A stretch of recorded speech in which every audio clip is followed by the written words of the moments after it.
In a world where it seems totally normal to listen to a podcast about the Toronto Argonauts, it's the X's and Argos podcast. Welcome to the X's and Argos post-game reaction podcast brought to you by Funny Bone Broth as the Toronto Argonauts drop a 34-27 decision to the Hamilton Tiger Cats. Ben Grant, along with JB, as always, we will break it down for you, go through what happened, and maybe provide a little bit of therapy after a pretty rough loss on a Friday night.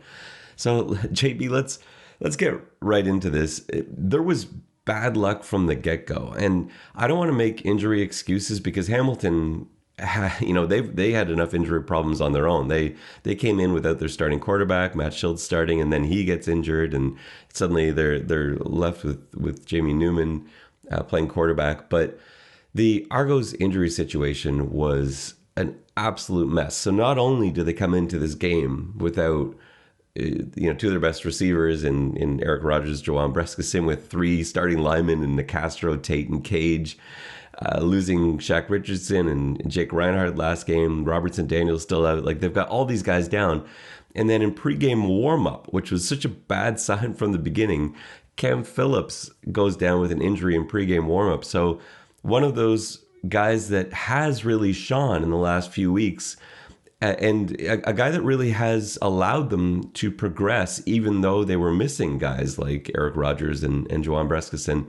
Suddenly he's out, and Tommy Neild is filling in, and that was just right from the beginning was an issue. But then Tommy Neild also goes down during the game. Andrew Harris goes down after he looked like he was running really well. Declan Cross goes down. Shaq Richardson, who was replaced by Robert Priester.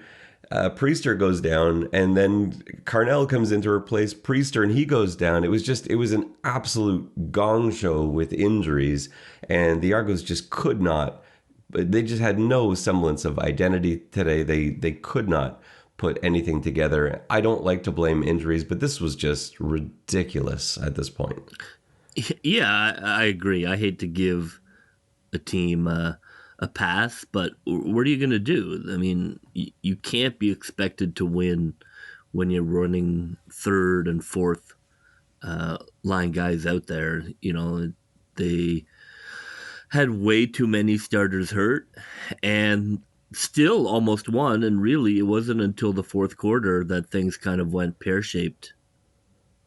Yeah, they just ran out of gas at that stage. Like, they were trying to piece things together, and I give McLeod Bethel-Thompson a lot of credit.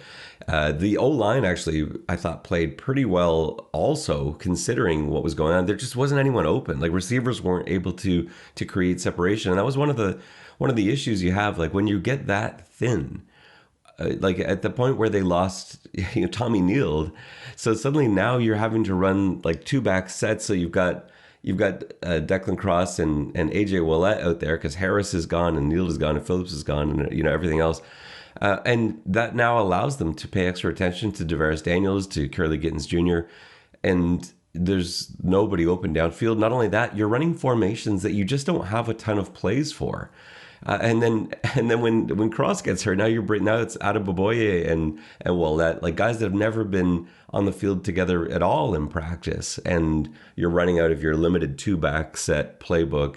And just the whole night, it seemed like Bethel-Thompson staring downfield at guys that are just absolutely blanketed, and he's trying to make plays. It was a pretty hard game to watch, and the same thing happening on the defensive side of the ball. It was like the boundary halfback position seems to have been cursed since Shaq went down with an injury. To go through three different players at that position was just so bizarre. So like Priester's able to start the game there, filling in already, and we felt okay about that. It's a drop off from Shaq, but Priester's looked really good. But then he gets hurt, and Maurice Carnell has only been here for a week, and suddenly he's in the game, and then he goes down. So they had to move everyone all over the place. They ended up moving Mechie over to halfback, which he hasn't really played, and Haggerty has to come in to play safety.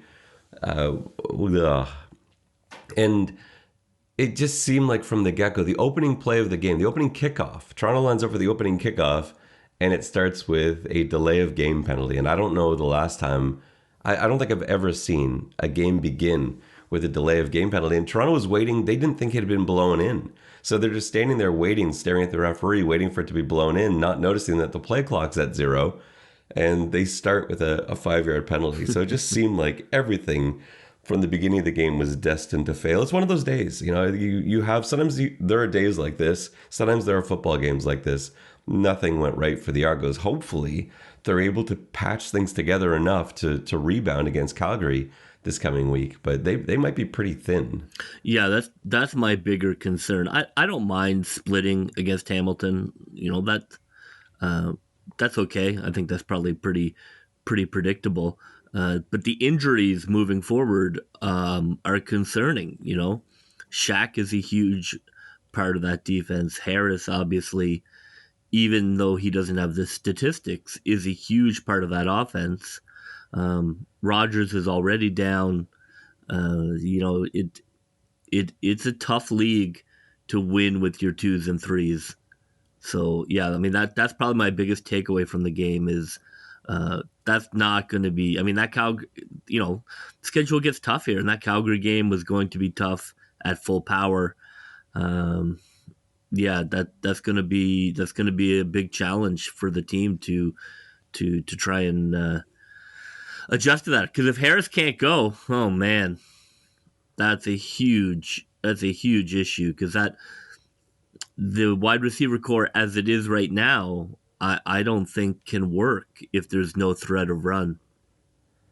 No, they've got to do something else there. You can't, and you saw the difference when Harris went down. The way that Hamilton was now able to play, like they allowed Ouellet to run somewhat, but they were okay with that. They were going to let Ouellet get his yards. He ended up with 47 yards on 10 carries, but Hamilton was going to live with that in order to take away the pass, and that was their adjustment. They would not have done that with Harris.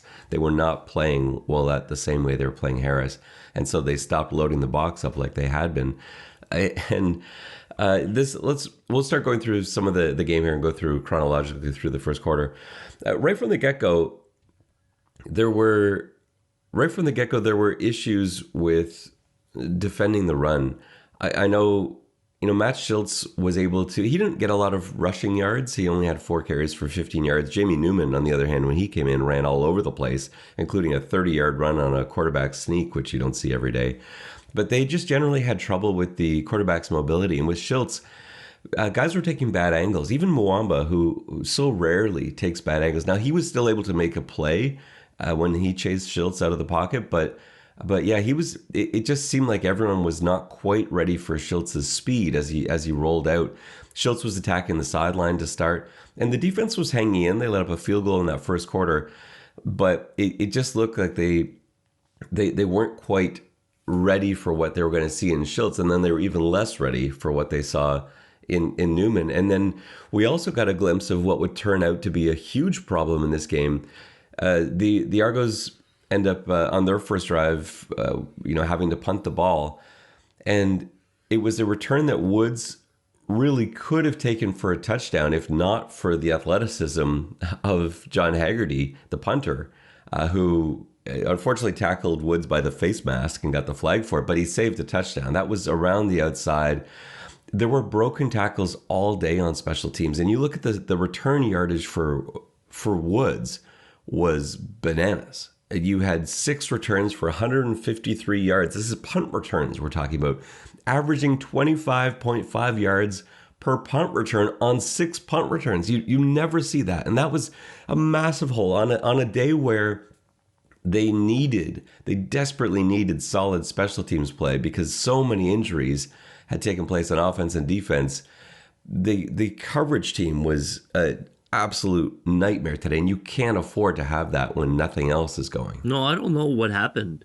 Coverage has been a pretty consistent strength all season, and there aren't a lot of elite returners in the league right now, but still, it definitely has not been an issue, and they just could not adapt to his speed, and like you say, today is a game where you need your special teams to keep you in that field position fight, because it's going to be, a hard slog for your offense.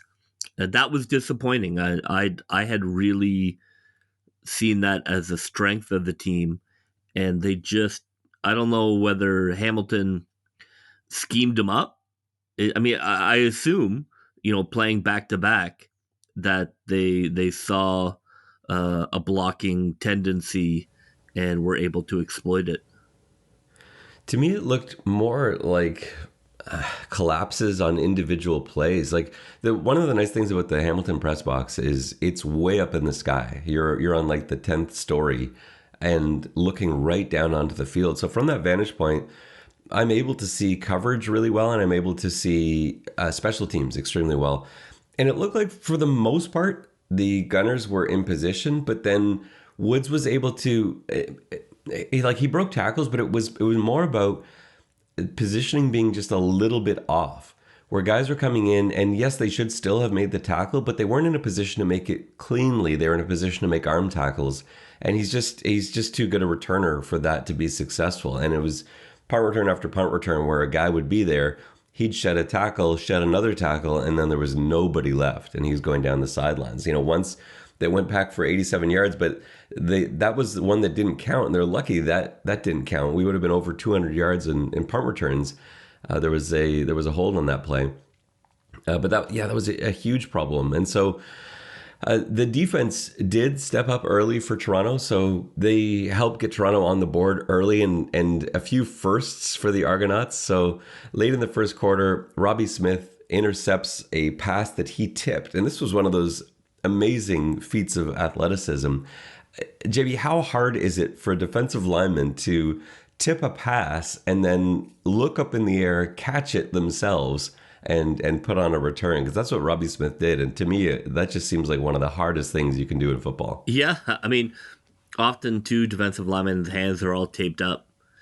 So that's always, one of the reasons why sometimes they look like butterfingers out there. Yeah, incredibly athletic to have the hand-eye coordination to get that done. I know linemen on both sides of the ball take umbrage with the fact that people don't see them as skill positions, but those guys are elite athletes, and some of those guys have really fantastic receiver hands. A lot of those guys play tight end in high school. Yeah, they're these are such elite athletes. Like you get some of those linemen out there, and you'll see them in practice. Every so often, guys will goof around in practice when there's some dead time, and you'll see like a offensive lineman catching a pass or whatever else it is. Especially when they get to go in on scout teams, when different players get to go on scout teams, they love playing around with it. And guys that aren't technically skill players are still incredibly gifted athletes. And so, yeah, Robbie Smith was, just made a heck of a play to tip that ball to himself, pick it off. He runs it all the way down to the 4, and I thought he was gone. Like when he got it, it was an amazing play by Matt Schultz to catch up with him and tackle him at the 4-yard line. And I was there thinking, like, oh man, Toronto, with their luck scoring touchdowns, they hadn't had a rushing touchdown all year. If this turns into a field goal, it's going to be a huge problem. So they give the ball to Harris on first down. He almost gets in, but that's where he hurt his shoulder. So here we are in the first quarter. Harris has had 3 carries and his shoulder's gone. And so not only is it stopped at the 1-yard line, and now you've got 2nd and goal from the 1, which we know has been a nightmare for Toronto all season and all last season, but now Harris is out. So they send in Chad Kelly, who seems to have taken over as the short yardage quarterback. And they line up in shotgun, though. I was fully expecting to say, okay, you're setting the backup quarterback. It's going to be a quarterback sneak from the 1. But he's in shotgun. Gittens comes on a jet sweep. Kelly sort of rides him as if it were an option and then keeps it and follows Gittens himself. And he was actually stopped. He gets stood up at the 1-yard line. But Brandon Banks grabs Kelly as he's falling backwards and throws him forwards into the end zone. It was not at all the way that play was drawn up, But that touchdown was, I believe, Toronto's first quarter touchdown of the season, but also their first rushing touchdown of the season. It's pretty ridiculous that we're in week 10 before the first place Toronto Argonauts get a rushing touchdown or a first quarter touchdown, but that's where we are, and that it and was look, the video of that rushing touchdown is not going to the Hall of Fame. no, no, it's comical. It's just funny. Like Banks not being a big guy somehow makes it funnier too. Like he's just sort of standing there on the outside. The play bounced way wider than he was expecting. He just happens to be in the right place, and he's a heck of an athlete. He sees his player falling short of the goal line. He's like, nope, you fall this way, and throws him into the end zone. And fortunately, Kelly was able to hang out of the ball. But it's 7-3 at that point. They would add a single a little bit later. I want to talk for a second about the singles, because like Haggerty, he had some beautiful coffin corner punts. That was one of the things that was working today. But unfortunately, that one single, it went, I think it went 56 yards. He's trying to coffin corner it, but like his leg is so strong, you're not usually worried about the ball going to the end zone when you're snapping it on your side of midfield. Like that's not your normal pooch punt scenario. But Haggerty's got such a strong leg that he's sort of pooch punting, and it still goes 56 yards into the end zone to give up a single. And field position was such a big thing in this game that was crushing. But I want to kind of talk about, from a special teams standpoint, JB, is it an issue that maybe we saw a little bit in this game where Haggerty's just punting too far for the coverage to keep up? It had not been an issue prior to this. That can be an issue, in general, but I don't think so. I mean, I think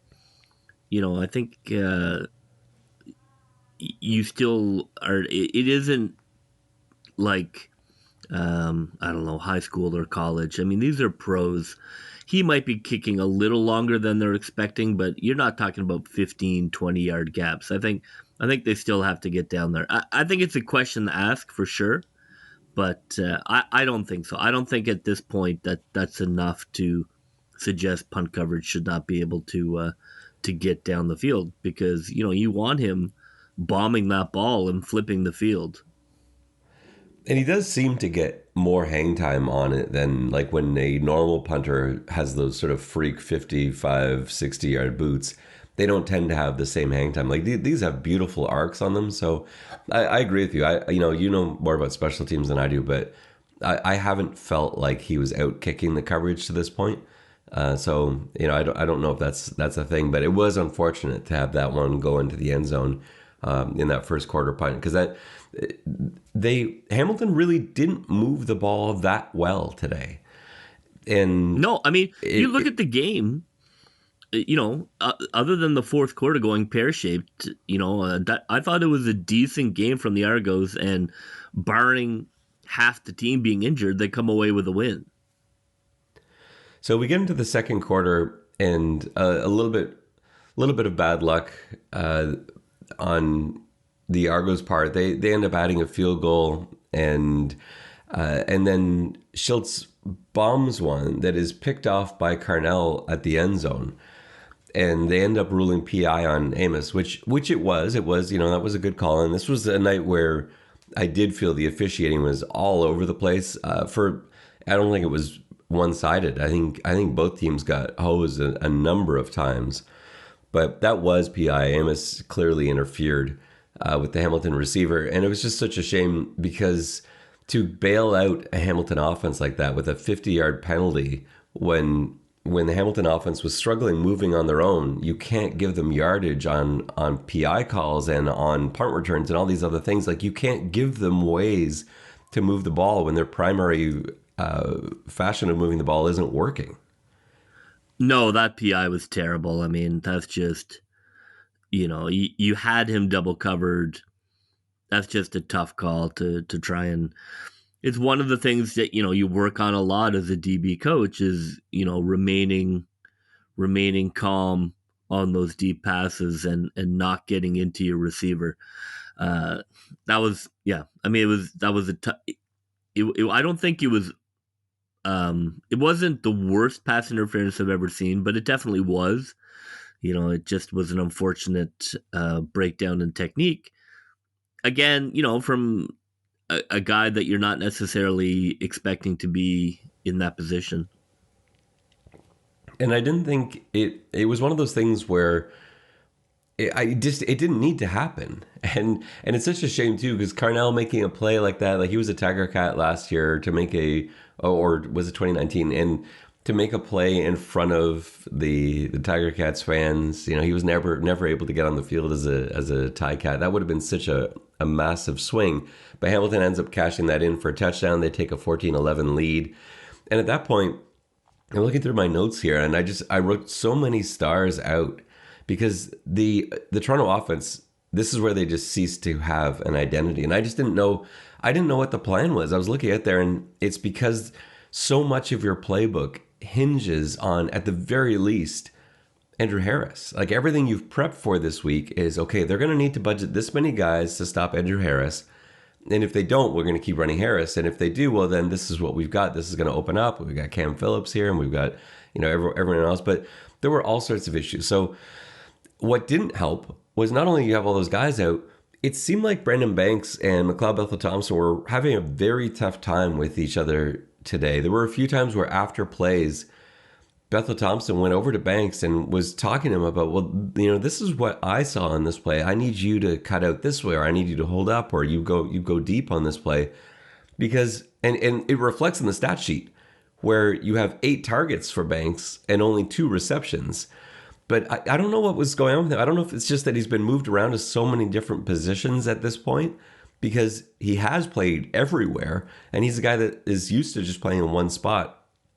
And just some of these option routes he has, he's clearly seeing the field differently than Bethel-Thompson was. But on a day you really could have used Brandon Banks stepping up, he just wasn't on the right page. And man, it was frustrating to see that ball just sort of seemingly get thrown to nowhere because McLeod's expecting a different break than Banks is providing. Yeah, I would have loved to have seen Banks be more productive, especially with so many guys dropping.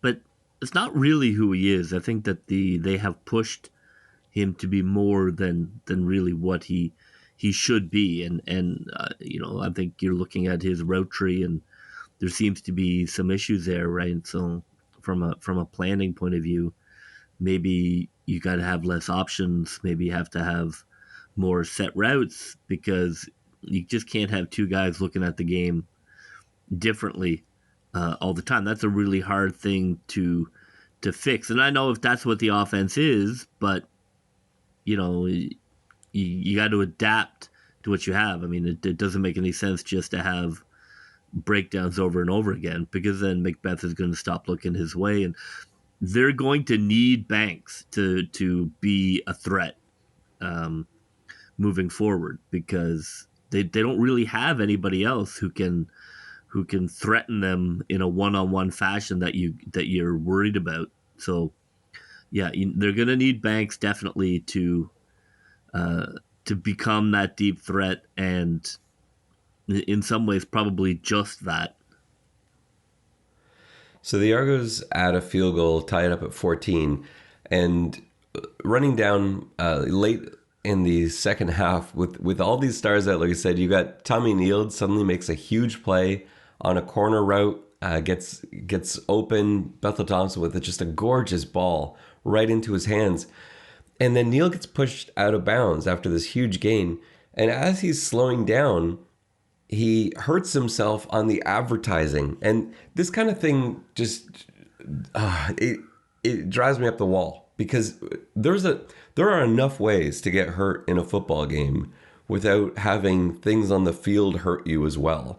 And whether it's the slippery tarps that have, been a real pet peeve of mine for decades. You see guys run out of bounds all the time and then slip on the tarp that's covering the bench area, or the signage that's over there. And it would be fine if the signs were foam pyramids like we've sometimes seen in the past, but now they're anchored with piping because the foam signs were blowing away and stuff, and now they're all digital things. So you've got these big digital boards with piping. And it's just not that far out of bounds. And so that's what happened is Neil runs out of bounds and he steps on one of these pipes and looked like he twisted his ankle pretty badly. And so that's where he went down. That was just like it just added to all the things that were going wrong. Yeah, it was a cursed game. You see that sometimes. It absolutely was a cursed game. And then we had the drive that was the drive of flags. I don't know if I've seen this many flags all at once. So first of all, Banks is going down the sidelines. He's interfered with very clearly, but there's no flag on that. And it ends up getting picked off. No flag on the play. Banks is sitting on the ground like, what? He was shoved with both hands before the ball got there onto his butt. And then the pass gets picked off. So, like, the play's still going on, and Dinwiddie's already thrown his challenge flag because he could see from where he was. Like, clearly that's pass interference. And then, all hell breaks loose, and guys are pushing and shoving. There are 3 misconduct penalties on that play, 2 against Hamilton, 1 against Toronto. Dinwiddie's challenge flag is that everyone threw a flag except the official watching the pass interference, and Dinwiddie wins that challenge. It was pass interference. And so once everything got sorted out, which took a little bit, and really sort of added to the chippiness in this game, suddenly Toronto's down there in range. And then it looked like they were going to have to settle for a field goal, which I think it was a 19-yard field goal. I think they were on the 12. And then Hamilton gets called for pyramiding, which you don't see a lot, where they're basically using other players' bodies to get height to try and block a 19-yard field. That's such a, like, to pyramid on a 19-yard field goal is just a terrible decision. And that gives Toronto another shot, and that's where Bethel Thompson is able to find Deveris Daniels on a really nice end zone route. I really like that concept. You basically had Banks clearing out, and Deveris runs in his wake and then cuts to the inside. So hard to defend in man coverage. And so beautiful touchdown. You're going into the half up 21-14. And despite all the injuries and all the bad luck, 21-14 at the half, if you'd known at that point, okay, we're up by a touchdown and Matt Schultz isn't going to play the third quarter, you'd feel like Toronto was just in the driver's seat there. But it wasn't to be. The third quarter starts, and I don't know quite what happened here, JB. I don't know if you saw or not, but I had no idea what went on. It looked like Matt Schultz came out as if he was going to start the third quarter, and then right before they were about to go in, Toronto has, I think there was a 2-and-out for Toronto. They punt the ball away, and right before he's about to go in, suddenly he was getting looked at by the medical staff, and Jamie Newman comes in instead. And this is not the quarterback that Toronto has prepared for. And the nice thing about back-to-back games is that usually there's some familiarity here. Well, now this is the third quarterback that they've got to be ready for. How much time could they have possibly put in for Jamie Newman this week? Yeah, none. I mean, it is an advantage when you don't know exactly which quarterback you're preparing for. I mean, football is football to some extent, but for sure, when suddenly there's now a fullback in a quarterback, you're not set up necessarily to defend what is a wildcat offense. And again, Toronto was not helping things out because you've got this who really is a running quarterback in there. And like Newman, they weren't even really trying to throw the ball. They had a couple of flats routes really quickly thrown. And those just looked so dangerous. So they basically just ran with him on every play. It was sort of like a wildcat offense. And I was just thinking to myself, like, if that's how Hamilton has to sustain it for the rest of the game, there's no way they'll win this football game. And of course, Schultz did end up being able to come back in. But yeah, Hamilton could not move the ball just with Newman alone. And it wasn't until Schultz was healthy where they had some success. But again, Toronto was bailing them out. They got a roughing the punter penalty when they were going to get decent field position. Now suddenly Hamilton's in Toronto's end, and that particular drive didn't turn into points, but it meant that Toronto was backed up inside their 10 to start a drive. And it was just another example of the special teams not helping them out. And I get what I want to say. I think it was Mercer that got the penalty. I could be wrong on that. But I get what he saw. So two guys came through. They got past the upbacks. But at that stage of the game, when you've got the third string quarterback in for Hamilton, Hamilton's punting already from decent field position. You just can't risk going after the punt. I know it's so tempting because you get through and you see it there, but it's going to be really tight. I just think at that point, you've got to make a decision where like this is not the time to go for it, because he just missed the punt block, ends up taking out the punter's plant leg, and that's a 15-yard penalty. It just like do you agree with going for the block, or are you with me in that you've just got to like let's hold off here, let's get our offense back on the field and try and score the traditional way? I mean, obviously they just had a great punt block, so you feel a bit of confidence. I think they probably earned one shot at it, having had the block touchdown. I think, the special teams coach probably cashed in his one take. You want us to run that? And the coach was like, yeah, let's run the block. And now they will never run the block. Yeah, well, I was pretty annoyed at the time with it. It just seemed to me like, again, you're giving a team that can't move the ball, you're giving them yardage, free yardage. If it's not returns, and it's not in the quarterback sneak runs, it was in penalties, and just weird penalties that were big yardage penalties. So it's 24-17 Argos going into the fourth. And Schultz comes back in, and this is where just everything falls apart. Like, Schultz comes back in and he throws a bomb to Tim White that Amos is really blanketing White, and somehow White catches it like on Amos's back and does a 360 and then walks into the end zone for a 60-yard touchdown.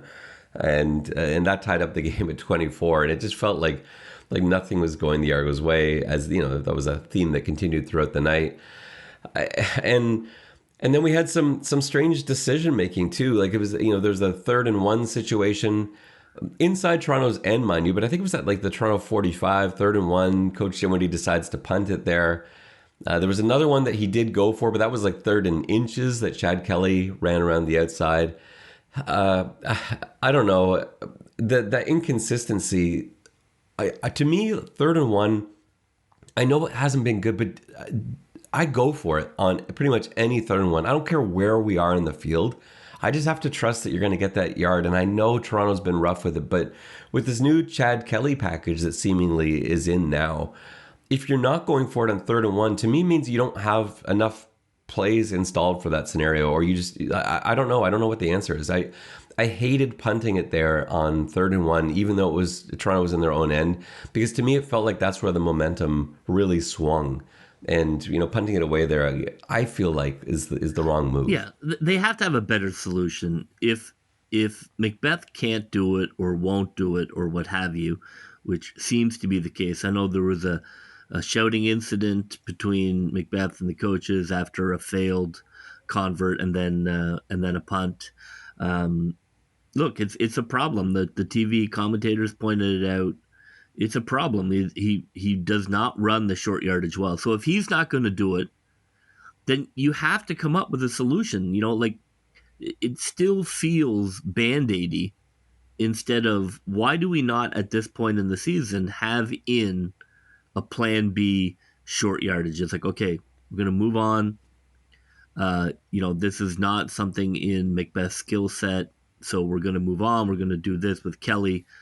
What is Kelly doing? I mean, he should be, they should be running that all the time at practice. There should be more than enough time for the backup quarterback to have a full short yardage package in.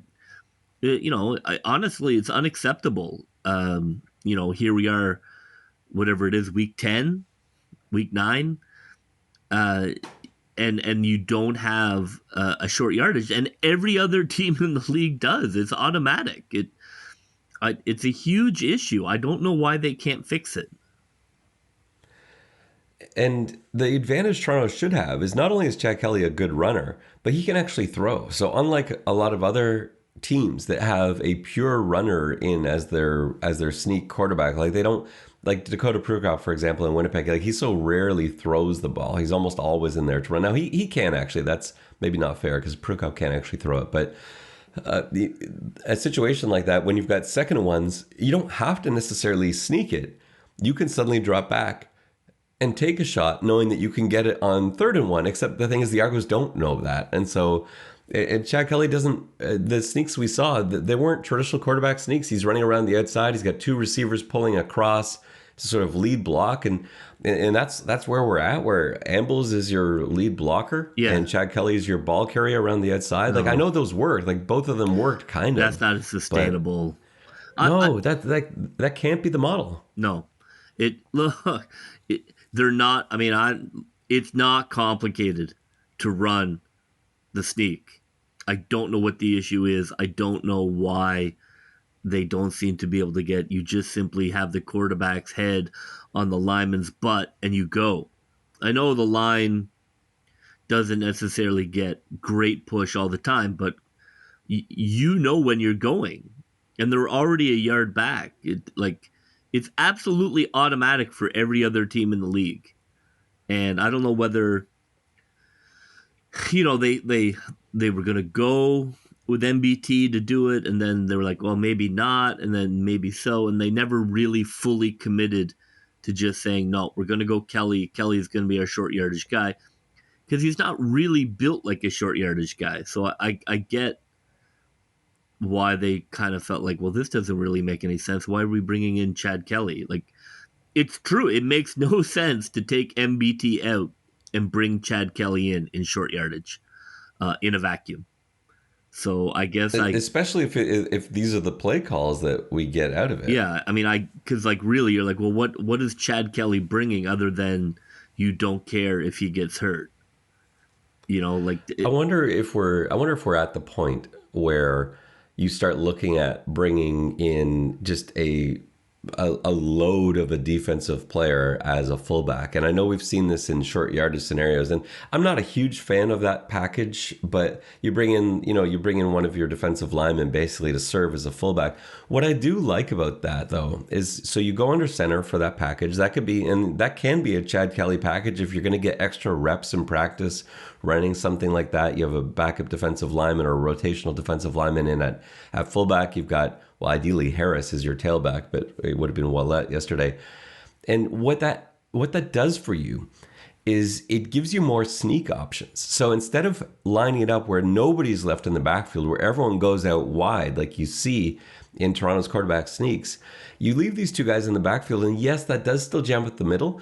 But what that does for you on sneaks is you have a sneak going to the left, for example, but now this massive 260-pound fullback or whoever you have out there leads to the right, and now that prevents the backers from diving in over top where the quarterback's going. They can't read the quarterback anymore and dive over the line at that spot. They've got to respect that run. And again, I find that gimmicky. I'm not a huge fan of it, but at least it provides you with more options than what we're seeing.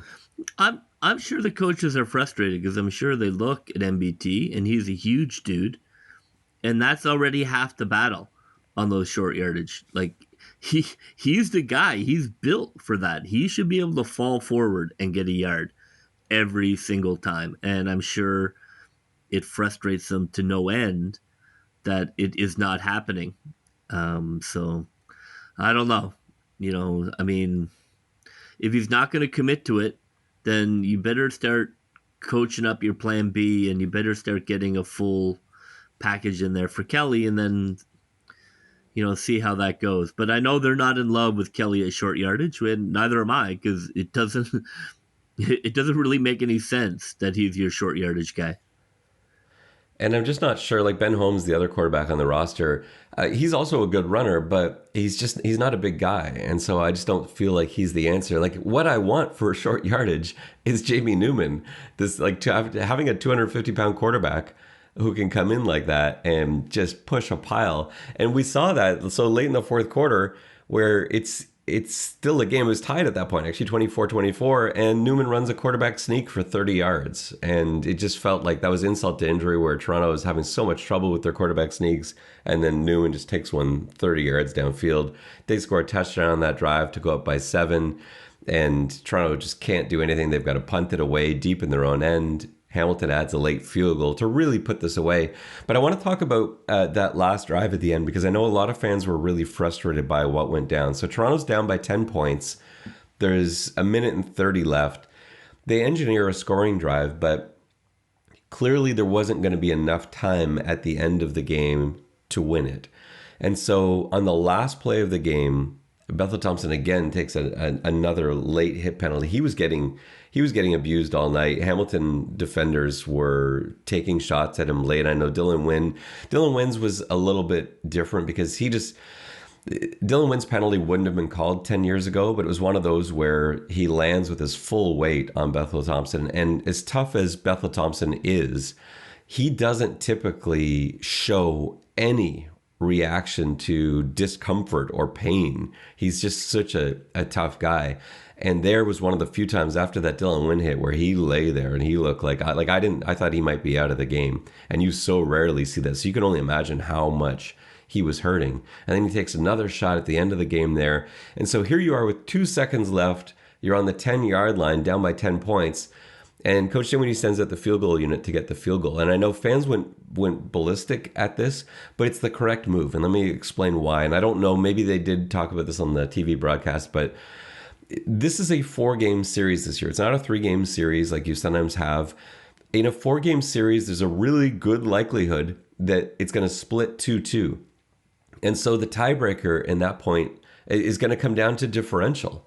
And so from the 10-yard line with 1 play to go, it's a 99% chance that you'll hit that field goal to get 3 points on the board, whereas you're probably looking at about a 25% chance that you'll get a touchdown, maybe less, that you'll get a touchdown for that 7 points, which would obviously be better for the differential. But I think analytics-wise, and talking to the coaches after the game, they clearly were aware of the numbers, and it didn't seem like a decision Coach Dinwiddie liked, but he couldn't deny that the numbers were there in terms of statistical probability. The analytics say if there's 1 play left, you kick the field goal to make it a 7-point difference, because that matters more than the shot and the unlikelihood of you converting a touchdown and then losing by 10.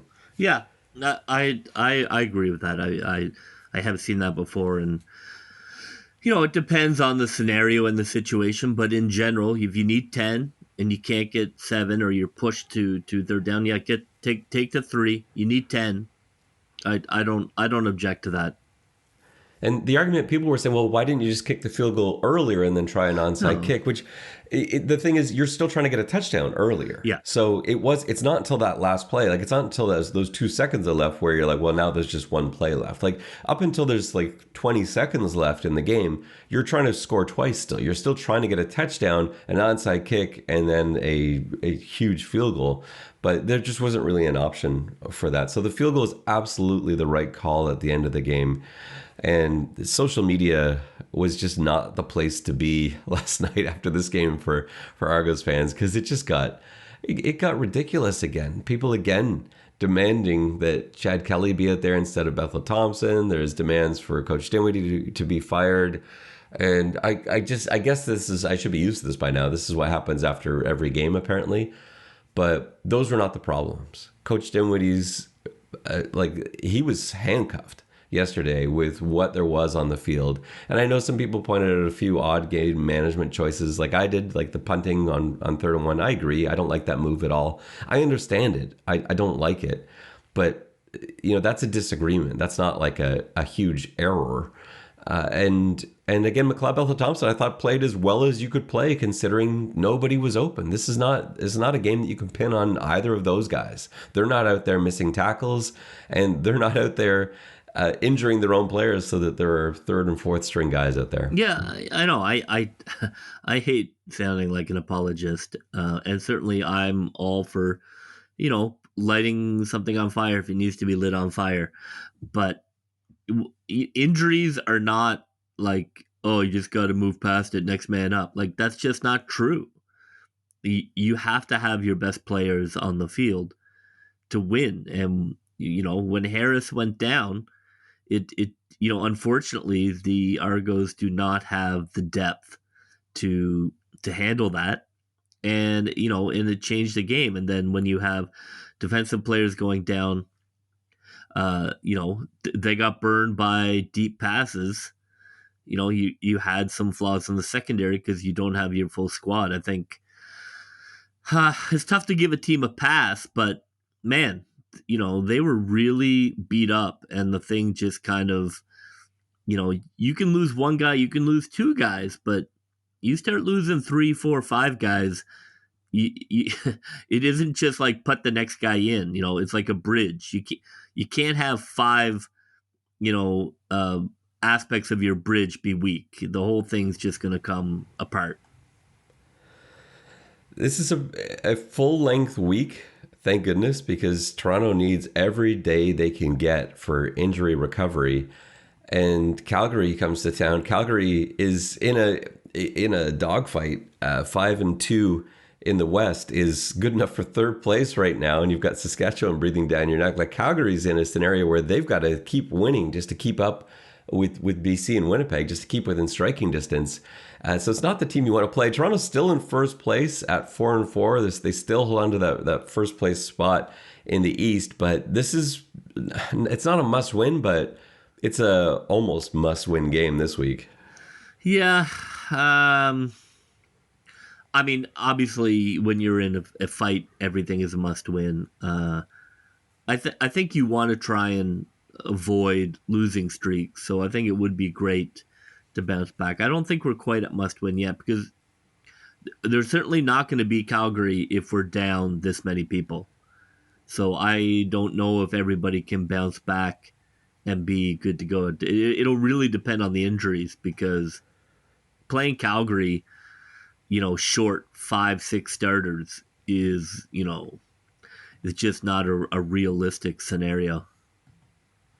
If you haven't got your ticket yet for this week's game, you got to pick it up. So the X is on, which makes for a really exciting environment. It also saves you some money if you want to spend the day at the X. Your ticket gets you in the door, and there's all sorts of stuff going on. It's going to be a good crowd, and the Stampeders games are always interesting because the Argos have so many former Stampeders on the team now. A lot of them, actually, almost half of them are injured right now, but maybe a couple of these guys come back. And Coach Dinwiddie's ties to Calgary obviously make this a pretty exciting one too. So 7 o'clock Saturday night at BMO Field. If you haven't bought a ticket yet, make sure you take care of that this week, because it's going to be a good one. And pretty much every Argos game we've seen this year, with the exception of the BC Lions game, has been an exciting game that has come down to the wire, where there's been action in all 4 quarters. So I'm pretty excited about this one. A matchup against Calgary is always good.